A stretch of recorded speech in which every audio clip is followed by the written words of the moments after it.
और इशू बना रहे हैं नोटिस देके। अब नोटिस देते ही फिर मीडिया का आना तो वाजबी है, उनकी गलती भी नहीं मीडिया वालों की। अगर कोई नोटिस देगा प्रिंसिपल को या प्रिंसिपल को तो न्यूज़ बन जाती मीडिया को, बात तो मैं समझ सकता हूँ। बाकी कोई आमने सामने वाली बात है ही नहीं। सरकार होती है, वो नहीं चाहती कि मैं उद्घाटन करूँ, तो मुझे एतराज़ भी नहीं है। मुझे क्या एतराज़ है भाई, कोई एतराज़ नहीं है। वो पहले गलतफहमी हो गई थी, एमएलए फंड एमपी फंड, उसके नियम है, उसके उद्घाटन एमएलए एमपी करेंगे, ये नियम बना हुआ, उस हिसाब से हमारा प्रोग्राम बन गया। तो कोई इश्यू नहीं है, ये मैं कहना चाहता हूँ। मारवाड़ सेंटर मिल गया सर, तो संविधान बचाओ आपको जो है मारवाड़ सेंटर अलॉट कर दिया है। अब बताइए आप कितना दुर्भाग्यपूर्ण है। इनको पूछो कि किस लोगों ने इनको, कमिश्नर को किसने कहा कि आप कैंसिल कर दीजिए संभागीय आयुक्त को। एक भवन बना है, कोई भी संस्था किराए पर ले सकती है, बीजेपी को दे रहे हैं, एबीवीपी को दे रहे हैं और कांग्रेस मना कर रहे हैं। ये डेमोक्रेसी है। ये संविधान बचाओ की जो बात राहुल गांधी जी उठा रहे हैं ना, वो इसीलिए उठा रहे हैं कि आप भेदभाव कैसे कर सकते हो। अगर हमारे साथ हो सकता है, पूरे प्रदेश में क्या हो रहा होगा।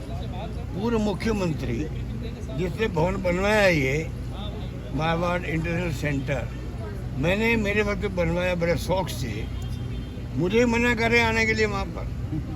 बताइए आप, ये संविधान हम कहते बचाओ का मतलब यही है सर। ये तो मैं हूँ यहाँ पर इतनी पूरे प्रदेश में कितनी घटनाएं दुर्घटनाएं हो रही होगी राजनीतिक पार्टियों के साथ में या संस्थाओं के साथ में, कोई सोच सकता है क्या।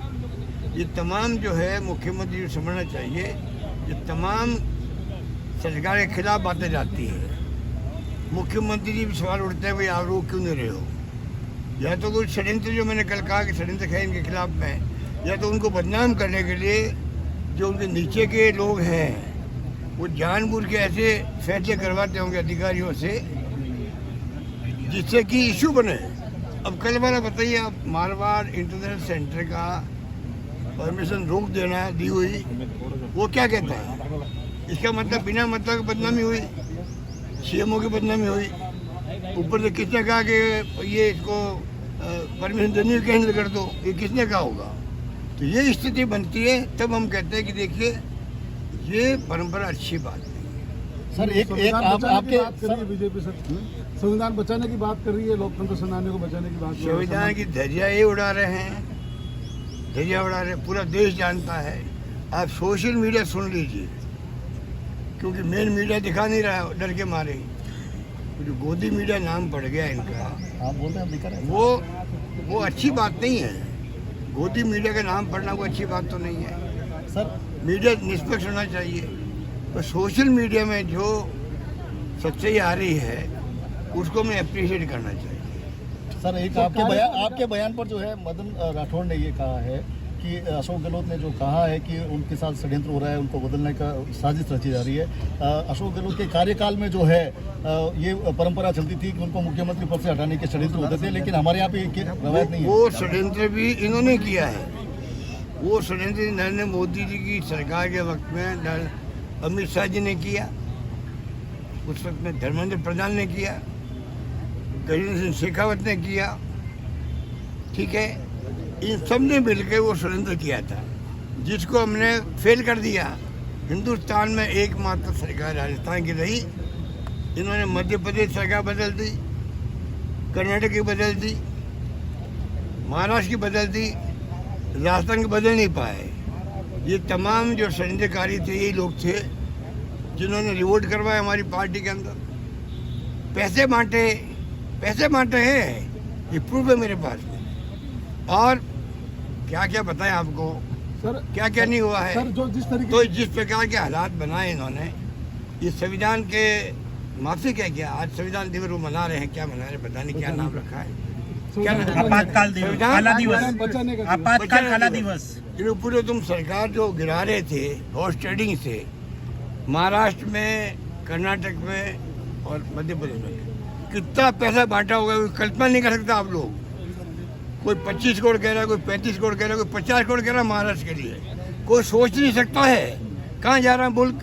डेमोक्रेसी रही ऐसे, डेमोक्रेसी कैसे बचेगी बताइए। हर नागरिक का कर्तव्य है, हमारे बोलने से काम नहीं चलेगा। खाली हिंदू हिंदू की बात करके राजनीति करोगे तो देश बर्बाद हो जाएगा।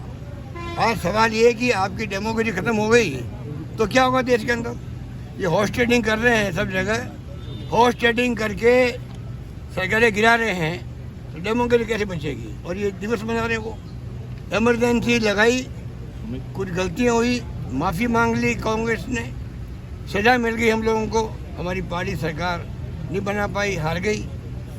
इंदिरा जी खुद चुनाव हार गई, 2 साल में उनकी आंधी चली वापस। कुछ तो कारण होगा, कुछ कारण होगा कि इंदिरा गांधी की आंधी कैसे चली 2 साल के अंदर। जो आपने पूरी तरह हरवा दिया उत्तर भारत के अंदर, दक्षिण भारत में हम जीत गए थे, उत्तर भारत में हम हार गए बुरी तरह से। इंदिरा गांधी जी खुद हार गई चुनाव, मैं भी चुनाव लड़ा था, मैं भी हार गया 77 के अंदर, ठीक है। आंधी चलना 2 साल के अंदर इतनी भयंकर कि भारी मेजोरिटी हम जीत के वापस आए, मैं भी MP बना। उसके बाद में 35 साल हो गए।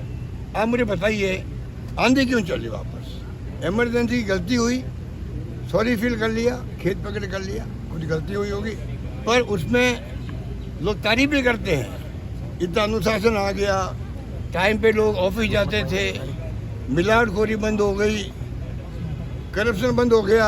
आप खुद पता कर लीजिए सोशल मीडिया में, या आप पता लीजिए सीनियर आपके जर्नलिस्ट को, कि उस वक्त में जो पेड़ लगाओ अभियान चल गए, 500 कार्यक्रम हो गए संजय गांधी के, इंदिरा गांधी के 20 पॉइंट प्रोग्राम आ गया, लोग उनकी तारीफ भी करते हैं। पर फिर भी क्योंकि इमरजेंसी लग गई थी, उस पर तो घोषित इमरजेंसी थी, अब अघोषित इमरजेंसी है।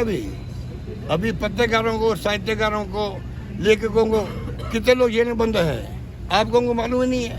ये तो आंकड़े छिपाते हैं। अभी जब आपका आपके इलाहाबाद के अंदर कुंभ के अंदर जो है लोग मारे गए, 35 के आंकड़े दिए, BBC ने 85 के आंकड़े दे दिए विद प्रूफ। जो सरकार मृतकों के आंकड़े छिपा सकती है, उससे हम क्या उम्मीद करें। और ये संविधान बचाओ की ये दिवस मना रहे हैं, इनको शर्म आनी चाहिए। कार्यपालिका क्या कर रही है, कार्यपालिका के काम पे भी सवाल उठ रहे हैं। वो सरकार के साथ काम करती है, निष्ठा नहीं दिखा रही पब्लिक के प्रति। राजस्थान में देखो, जोधपुर में सब जगह हो रहा है।